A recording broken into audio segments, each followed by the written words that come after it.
Ya, pemirsa, satu lagi karya anak bangsa yang telah mendapatkan hak paten dari Direktorat Jenderal Hak dan Kekayaan Intelektual, yaitu Robolei, sebuah alat pembersih sampah layangan pada konduktor saluran transmisi. Yang dikendalikan dengan remote control ini dapat bekerja dengan baik membersihkan sampah pada konduktor saluran udara tegangan menengah, bahkan sampai saluran udara tegangan tinggi. Nah, setelah bagaimana proses awal munculnya ide pembuatan Robolei atau Robolei ya? Kita menyebutnya Robolei saja ya. Dan bagaimana pula mekanisme kerjanya dan apa manfaat utama adanya Robolei ini bagi para pelanggan PLN. Public Corner sore ini kembali hadir menjumpai Anda dengan tema Robolei. Dan bersama saya Gita Nafiza telah hadir juga di studio Direktur Jenderal HKI Bapak Andi Nur Saman Someng dan General Manager PLN Litbang Imade Rosakya dan juga Manajer PLN dan Pusat Pengatur Beban Jawa Bali Region Jawa Barat Bapak Jem Kurnain. Selamat datang di Public Corner. Tapi sebelum saya bertanya-tanya lebih dalam lagi tentang Robolei. Sepakat ya Robolei namanya ya Pak ya? Iya. Oke, Robolei ini kita masih menyaksikan komentar terlebih dahulu dari Dirut PLN Bapak Fahmi Muhtar. Indonesia pada hari Senin yang lalu Menteri Ristek telah memberikan semacam penghargaan pada karya inovasi yang prospektif pada tahun 2009 sebanyak 101 inovasi, dan diantaranya 6 inovasi tersebut berasal dari PLN. Itu yang harus kita lihat ya. Dan salah satu inovasi tersebut adalah Robolei, di mana Robolei ini merupakan peralatan yang dipergunakan pada jaringan transmisi, baik itu 70 kV, 150 kV maupun 500 kV ya, untuk membersihkan jaringan listrik dari kemungkinan adanya gangguan-gangguan seperti barangkali layangan atau kotoran-kotoran yang ada di kawat jaringan distribusi. Ya, baik. Ini tadi sudah disebutkan berkali-kali Robolei ya, robot layang-layang itu singkatannya. Ya. Robolei ini, tapi mungkin masyarakat saya sendiri belum bisa mendapatkan gambaran apa itu Robolei itu sebetulnya. Jadi Robolei itu suatu alat untuk memudahkan pemeliharaan transmisi seperti yang dikatakan oleh Direktur Utama kami. Jadi berangkat dari tingkat kesulitan untuk membersihkan kotoran atau sampah dari benang layangan maupun dari layang-layang ya. Kemudian rekan-rekan kami memikirkan bagaimana caranya supaya mudah membersihkan itu. Berangkat dari sana diciptakan alat yang bisa membersihkan dengan dikendalikan dari bawah tanpa harus kita naik ke atas. Kalau dulu sebelum ada Robolei ini jadi human resource yang mesti membersihkan sendiri, manjat ke atas seperti itu. Iya betul, ada 3 cara yang kita lakukan. Jadi cara yang tersulit adalah ikut menggelantung di konduktor itu, di kawat transmisi itu sambil ditarik ya. Cara lain adalah dibakar dari bawah, pakai obor, pakai galah, dibakar.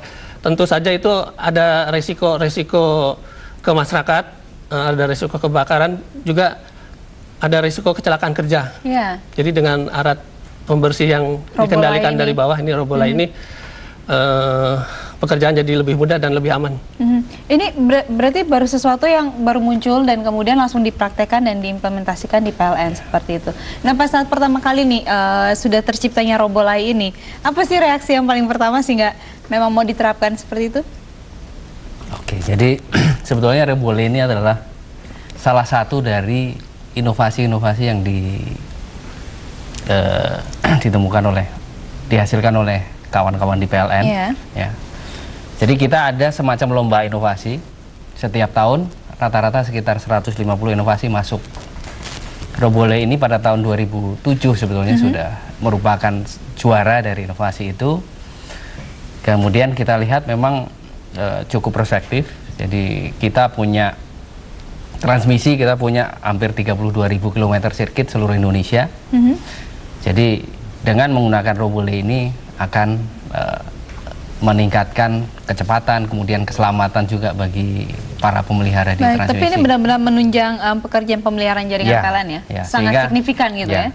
Kita kembangkan ini, kemudian karena ini akan menjadi produk PLN, maka kita juga mengusulkan ini untuk klaim patennya. Ya, nih Pak Andi Someng sendiri gimana melihat Robolei ini sendiri? Saya kira ini suatu karya kreasi anak bangsa yang cukup inovatif ya, karena disesuaikan dengan kebutuhan daripada perusahaan itu sendiri. Dan tentunya perlu diacungkan jempol bahwa salah satu BUMN kita ini ternyata kalau dilihat dari jumlah kreasi, kalau tadi dibilang ada 100 per tahun, ada kurang lebih sekarang sudah ada 1000-an. Iya, sudah 12 kali ya, sekarang di PLN. Dan tentunya kalau kita punya 20% aja daripada inovasi itu, tentunya di masa mendatang tentunya itu meningkatkan daya saing atau competitiveness-nya PLN di apakah di tingkat nasional ataupun tingkat regional nantinya kemudian. Dan tentunya karya ini juga bukan hanya untuk konsumsi PLN sendiri, dan mungkin kemudian bisa juga digunakan di negara-negara lain nanti. Baik, itu yang luar biasa ya. Kita menciptakan sesuatu untuk negara luar, bukan kita hanya memakai produk luar untuk negara kita. Tapi kemudian siapa sih perancang dari Robolei ini sendiri? Jadi perancang dari Robolei itu teman-teman dari unit kami di unit pelayanan transmisi di Bandung. Ada di sana ada orang-orang pemeliharaan dan orang-orang engineering. Mereka yang mulai merancang dimulai September 2006. Oh, ya, dari 2006? Dari 2006, September 2006. Terus melalui desain dan lain-lain, robot ini bisa mulai dijalankan itu sekitar April 2007. Dan tadi seperti tadi ikut lomba inovasi di tingkat PLN di regional dan tingkat PLN Indonesia itu di Juli dan September 2007. Baik, tapi udah di PLN sendiri sudah dipakai ini ya?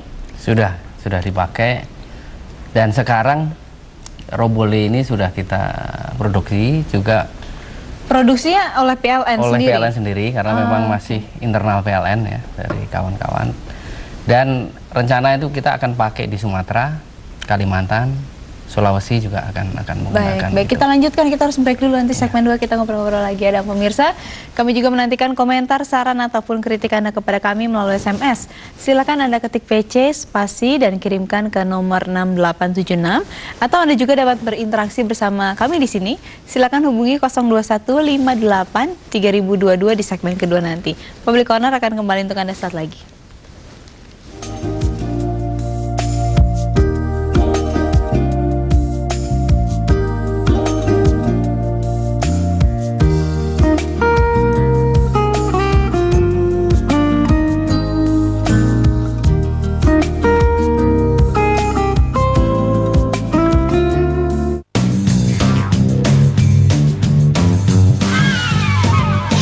Dipersembahkan oleh